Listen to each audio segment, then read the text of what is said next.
नमस्कार मंडळी. रात्रीचा भात उरला आहे तर आपण त्याचाच फोडणीचा भात बनवूया. सोप्पा आणि सरळ.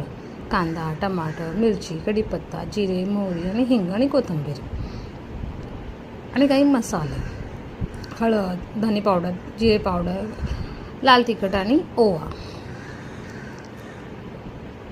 चला तर मग सुरू करूया. एका पातेल्यामध्ये थोडंसं तेल टाकूया. तेल गरम झालं की त्याच्यामध्ये थोडीशी मोहरी,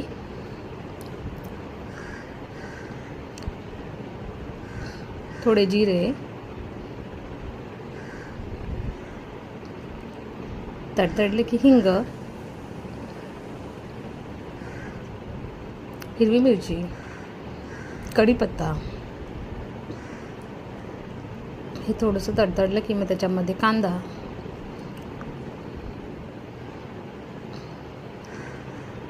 कांदा थोडासा लाल करून घेऊया.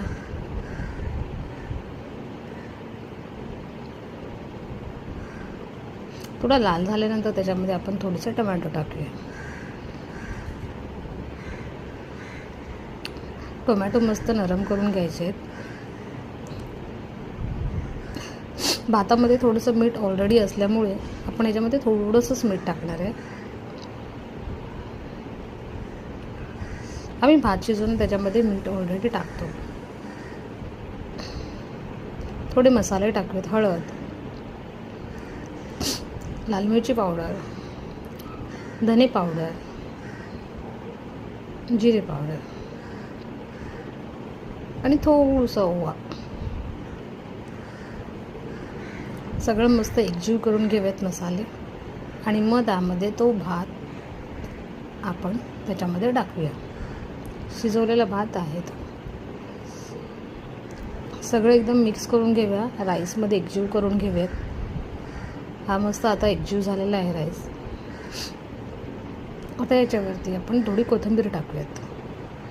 कोथिंबीरने थोडी चव अजून जास्त चांगली लागते. अशा प्रकारे मस्त मिक्स करून घेतल्यानंतर आपला हा फोडणीचा भात तयार आहे. गरमागरम फोडणीचा भात दुपारच्या लंचसाठी रेडी झाला आहे. चला तर मग नक्की ट्राय करा रेसिपी. Bye bye.